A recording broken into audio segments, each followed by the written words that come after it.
back to the channel. Today we're going to service my 2007 John Deere L110 tractor. This tractor has a 17.5 horsepower Kohler engine. Today we're going to take care of the oil, the air filter, the spark plug, and the gas filter. So stick around. All right, so let's have a look at the tools and the parts that we're going to need to do today's project. First off, we're going to need some adjustable oil filter wrench. We're going to use our 5/8 socket with a ratchet. We have some adjustable pliers. We have the spark plug, which I've already gapped at 30. We have our air filter, our gas filter. We're also going to need some paper towels, trusty paper towels, to clean up our mess. I like to use latex gloves. I don't want that oil sinking into my skin. We have our oil pan. Unfortunately, my oil pan is just too big to get onto my tractor. So what I've done is I've kind of cut an antifreeze bottle just a little bit off the top to catch the oil. I also have an oil filter. I have the funnel. And I have our 4-cycle lawnmower engine oil, which is a 10W30. So we're going to have a look at the spark plug. The spark plug is on the right-hand side of your motor. When you pull out the spark plug cable, you want to hear a little pop sound, and carefully remove it because we don't want to break the cable at all. All right, so now we're going to remove the spark plug.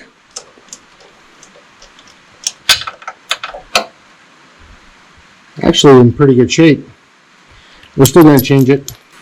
Back in. Just remember when you're reinstalling to make sure that it's not cross-threaded. You want to make sure it goes in nice and easy.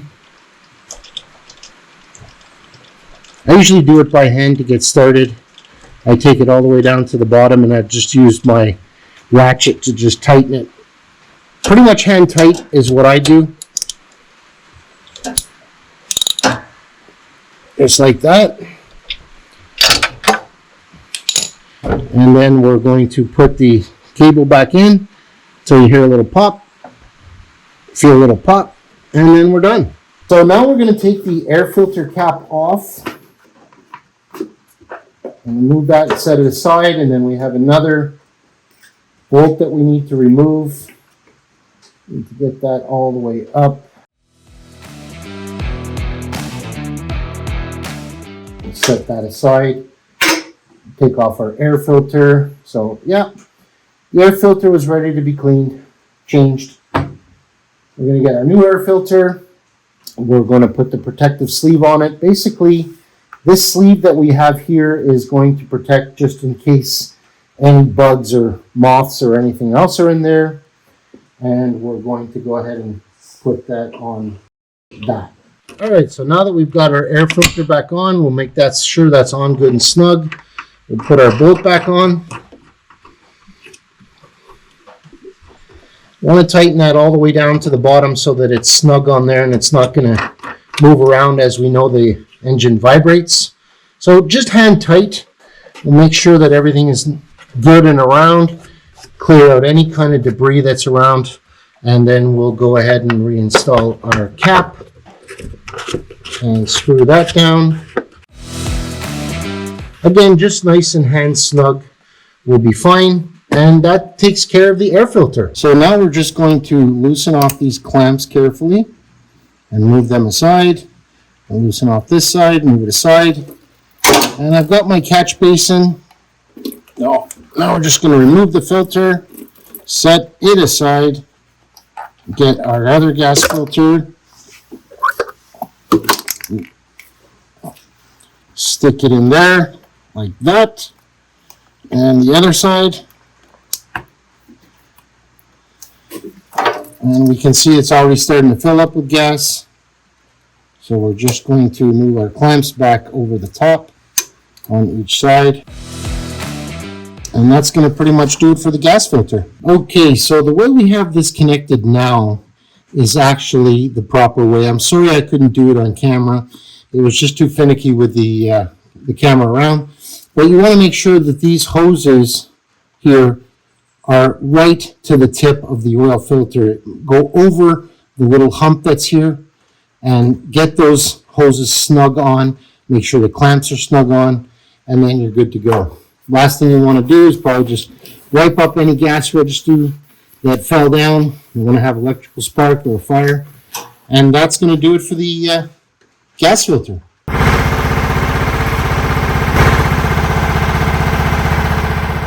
So we're going to move now on to the oil change. I like to do my oil change at the end once I've done my air filter, my spark plug, and my gas filter. Then I like to turn it on and run it for 5 or 6 minutes. The whole point of that is to get that oil nice and hot so that it'll lubricate everything, and at the same time it'll drain out a lot quicker. Now we're going to go ahead and remove this cap. So now we're going to pull out the drain plug. We have some paper towel handy just in case. But you guys need to have a look at this because there's no threaded anything. Basically, you just want to turn it and work it off slowly. And there we go. So now we're just going to let the oil drain out. And while it's draining out, we're going to get ready to remove our oil filter. So while that oil is draining, we're going to go in here and loosen off our other oil filter. So we're going to turn counterclockwise, and once it's loose enough, we'll go by hand. There will be some dripping, so I want you to make sure you have paper towels down below, just in case. So you can see we've got some oil coming out. Take it off, and we'll set that aside. Make sure we've got enough paper towel.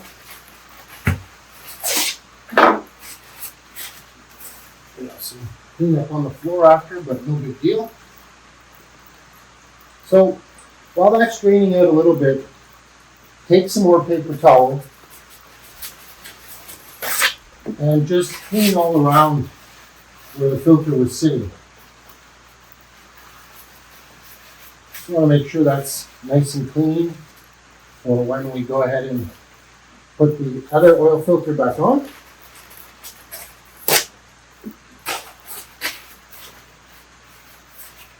Go around the edges and a little bit around the threads, and that should do it.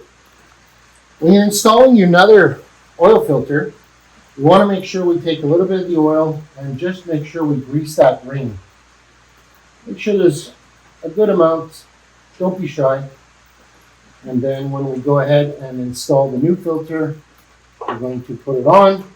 Make sure we don't cross thread. Tighten her up.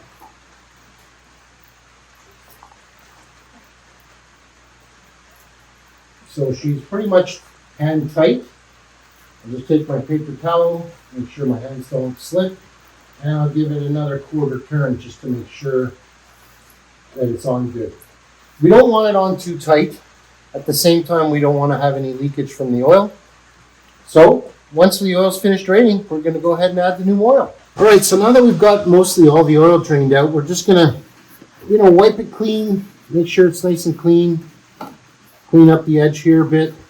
We're going to go ahead and put the cap back on, and if you remember, there is not a screw-on cap, so we want to line up this little section, put it on, and then just give it a little turn to lock it into place. Let's go ahead and put the oil in. So here we are pretty much at the final stage of tuning up our John Deere tractor. We're now going to remove the dipstick, put the funnel in, and pour the oil in.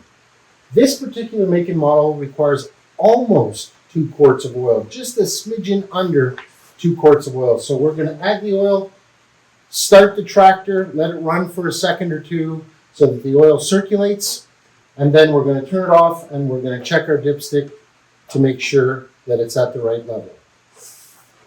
And first we're going to take off the dipstick. We're going to place it aside.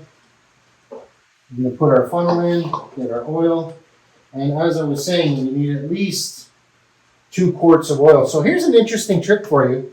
If you pour your oil with the outside out, it won't come out as fast because if you pour it this way, it comes out faster.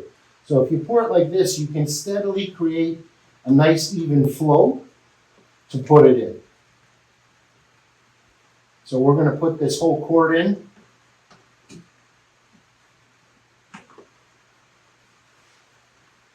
Like so. We'll set that ball aside. And then we're going to put in almost the whole liter of oil on this one.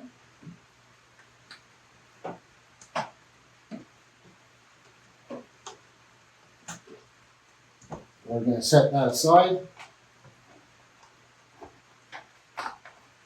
Take that off of there. We're going to take our funnel, set it aside, put our dipstick in, screw it on nice and tight. I'm going to start the motor, let it run for a second or two.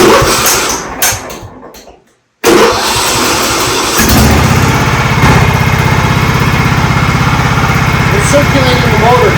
Once the engine oil is circulating, then we're going to test it. So we'll need another spatula running long enough. We're going to shut it down, and we're going to check our oil. To do that, you'll see it right on your dipstick. Just clean it off like that, and right on your dipstick at the bottom, you'll see add, and in the little grooves is okay, and then a full line. So we're going to put it all the way in. Make sure that it's in,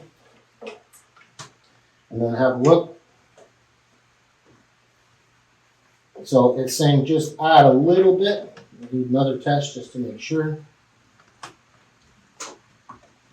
And right now, we're perfect. So now that our oil is nice and full, it's right on the full line, we're done with that. All right, so there you have it. We've tuned up our lawn tractor. Let's just do a little quick recap of what we did. We changed out the air filter, we changed out the spark plug, changed out the gas filter and the oil filter, and dropped the oil. We added new oil, we started up the machine, we let it run a bit, we checked on the dipstick. The dipstick said it was perfect at full. Put the dipstick back, and that's that. Like I've said in the past, I am not a mechanic. I am merely telling you how I do my stuff. Please verify that your tractor requires X amount or X amount of oil, whatever it is. Thank you so much for stopping by. If you like today's content, please give me a like. Also, it would help me out greatly if you would subscribe to my channel. Thanks for stopping by, and we'll see you on the next one.